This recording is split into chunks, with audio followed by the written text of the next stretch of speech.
Hello and welcome to Hazard and Hope. I'm Ed, and in this episode of Our Flood Resilient Business, we're heading to Upper Swaledale in North Yorkshire to meet Stu from Dale's Bike Centre and Cafe, and to hear about how flooding's affected their business and the variety of different ways in which they've adapted their property and their practices to be more flood resilient. Now, what was amazing in the making of this episode was actually the day that we were meant to be filming, Stu gave us a call and said, "Hold your horses, we're actually about to flood." And they did flood, or their area flooded, but because they'd adapted their business to be flood resilient, they were able to be back open within 24, 48 hours. And so I think it really is a fascinating example and precedent of how we can make a property and business flood resilient. So I think it's really inspiring to see, and I hope you enjoy.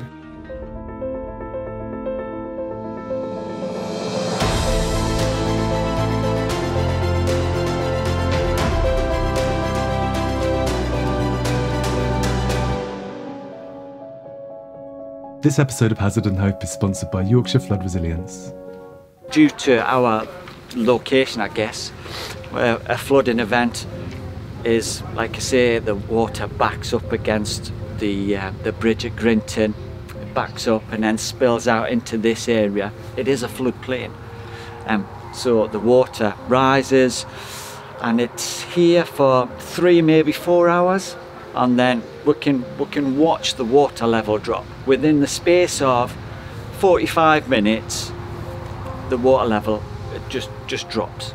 July 2019, we had a freak storm here. It was almost like a weather bomb. I've never experienced rain like it. It was unreal. We had something like 92 millimeters of rain in less than an hour. So it was just unprecedented. Never experienced anything like it. And what happened was, Beck, that burst, and unusually the floodwater come down the road behind it. So it ended up where there was a 3-foot deep raging torrent coming down the road for something like about 5 hours. But we got a bit of warning that was coming. So in that warning, everybody who was here at that time jumped in the vehicles and got the vehicles out, which was great. Everybody's out, all the vehicles are out, everyone's safe. That's brilliant. But then what happened was nobody could get back because of all this water. So then we were left to nature. So no floodgates up, nothing. So that was frustrating. And then how long did that disrupt you for afterwards? We had the flooding event right through until 10 o'clock at night. So then I come down here at 7 o'clock in the morning, and what a mess. It was just like a disaster zone. But by 9 o'clock, there is so many people here that just turned up to come and help with the clean-up. So we must have had about 15, 20 people turn up, and that went on for about 3 days to help with the clear-up. We had 6 inches of mud dropped around here, so we had all that to clear out. We had to clean out everything, wash down walls. So we had to do the full deep clean. We did ourselves with all the help that we had from the community around here. And well, not just here, even, people turned up from all over to come and just help. There was a bit of damage. We were due to have the biggest mountain bike event in Europe was supposed to be here. And we have it every year, an event called the Hard Rock Enduro. And it's an event we stock in for. So we were quite exposed in terms of the amount of stock and the amount of just product that we had here ready for that weekend. So it was quite frustrating. We did lose quite a bit of stock that weekend. I suppose now with the setup that you've got and the way that when you can get the business like you did literally yesterday, ready for the flood, prepped, that recovery is hours, which is rather than weeks, which is incredible. Yeah. So we were flooded again, like I say, flooded 2 days ago, flooded overnight. We spent the following day clearing up, having a bit of a tidy up. We could have opened that afternoon, but we just spent the whole night looking after the place. So we just closed up, went home, gone early night, and then 9 o'clock this morning, back at it. Throughout the bike shop, Stu's painted an epoxy resin paint onto the floor. He's got sockets raised higher and fed from the ceiling down. The bikes can be moved to another location or actually just hosed down and decontaminated afterwards. And as you can see, many of the different items on display are actually raised up and away from that flood risk zone. The drawers come there, pull out very easily, go on top. All the computer system, it's raised at least a foot off the ground. All the wiring, there's no dangling wires, so all the wiring goes up, and the wiring's in like a basket underneath the desk. So you know, it's quite important to keep the wiring high. One of the worst things was I had the computers all quite high, so the computers were fine, but the power packs, the little transformers, they ended up getting some water in. So that's why we have quite a strict knee-high rule. You back stuff up separately, or you know, is there sort of... Yeah, it's all on the cloud now, so you don't worry about it. The water comes up to about, maybe it's this mark here, about there maybe.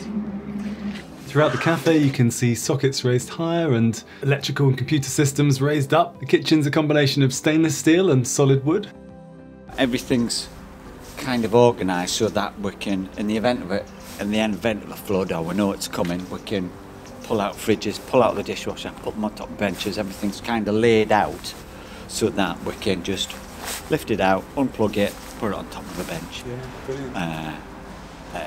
Not that we want water in, we do everything we can to keep water out, but in the event it did come in, then you know, I like to think we're quite well organised for that.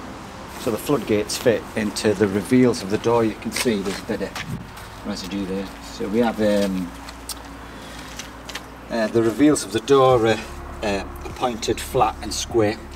We put the floodgate in, seal it in, and then that's it. So we just go around and put floodgates on all of them. Yeah. How long does that take? About there's There's 9. I've got 9 floodgates to put in. It only takes about half an hour, if that. If there's two of us, then we can have it done in about 10-15 minutes. All floodgates up. And you got a pump inside if it does get in? Yeah. So we just use. All we use is cheap puddle pumps. So we've got some cheap puddle pumps. And they will lift water down to about 2 mil. And then I've also got a petrol lightweight portable pump that if we did get water in, then we can kick that into gear. After we got flooded the first time, then we learned a lot of lessons. You learn lessons every time. So when we got flooded the first time, we learned a lot of lessons. I'm going back quite a few years now. So we learned a lot from that, and all of the time we're just, honing down our flood response, if you like, so that we're better and better at it. I mean, literally, once we're being flooded, floodgates down, within 4 hours we can be open again. Fantastic. Yeah. Compared to how long was it the first time? So we ended up being closed for, I think it was 10 weeks. And we're just not prepared to do that. We don't need to. We do not need to. We can be, we can have a flood episode and we can be open within 6 hours, 4 to 6 hours, no problem. It's wonderful to hear that you have the community support. I mean, everybody that I've spoken to has said, "Oh, we know Dale's Bike Centre." We go, literally everybody knows, or yourself personally as well. But it does sound like you guys are a key part of the community and somewhere that actually people love to come and love to support. And I'm sure are really happy to see open and back up on its feet as quickly as possible. Going back to that July flood, our close community, they were flooded just as we were. So we felt their pain, they felt ours. But what was really humbling, if you like, was the fact that people from far and wide came to help. I mean, by 10 o'clock in the morning, I remember there was a chap called Richard came up from Wetherby with a shovel and a brush, and he just turned up and got stuck in. There was people from Friends and people from Richmond. They came up again with brushes and shovels, just turned up and helped work get back on our feet. And that was really nice. That I'm forever in their debt. If you were to speak to somebody who maybe hadn't been through a flood, is there anything that you'd want to share with them, I suppose? Some simple things like, a washing machine costs 350 quid, 400 quid to replace. Just putting it on top of 4 or 6 concrete blocks that was one of the simplest things we've done. And over the years, we've probably lost 3 washing machines, and now we don't. So that's a really simple thing. Other stuff is we have a knee height rule. So if it's below knee height, it shouldn't be there. If it is there, it needs to be in a box that we can lift up very easily. You know, so we've got a catering kitchen, making sure that the electrical goods in the catering kitchen can very easily be unplugged, lifted up onto a chair. You know, simple stuff. It's not, you know, it's not difficult, but thinking about it before the event makes a huge difference. It can make a huge difference. And that sounds like you're getting very well practiced and rehearsed with this as well. Yeah, we certainly get rehearsed for it. Yeah, I think, you know, we start out and we didn't really understand what would happen, how it would happen in terms of a flooding event. And then over time, you know, we're learning all the time, and which is allowing us to respond better and be open quicker and have less and less disruption and less cost to the business. If you didn't happen to be here, are there other people that would be able to fit the things, know what to do? Is that? Yes. It has happened where I'm an on-call firefighter, so I got called out a couple of years ago, and the team here put the floodgates up, put everything in place. I wasn't even here. Is there anything, I suppose, that you'd want to share with particular businesses about how to have that kind of flood resilient approach? In terms of our business, we've spent quite a lot of time working out a system and working out a response to flooding. We've put a bit of effort into how we lay out our building and how we display products in the bike shop in order to minimise any loss if we ever did have a flooding event. Has making your business more flood resilient had an impact on the well-being of yourself and your staff, I suppose? I think making the business flood resilient has taken a lot less stress out of the phone call you get from the Environment Agency saying there's a flooding event on its way. So it's far less stressful. We know how we're going to respond, so it's just another day in paradise. We wander down here, put the floodgates back up, get the pumps ready, and you know, get everything inside, just lift everything up and just get ready for it, and then put the kettle on and sit and wait. Yeah. And then once you know, then we've got the flood water, we see it, watch it come up, and then watch it go back down, and then put the floodgates away, and then get everything back out, and then have another cup of coffee, and then away we'll go again. It's just another day in paradise. That's really kind of Stu to have shown us around and to have shared those experiences with us.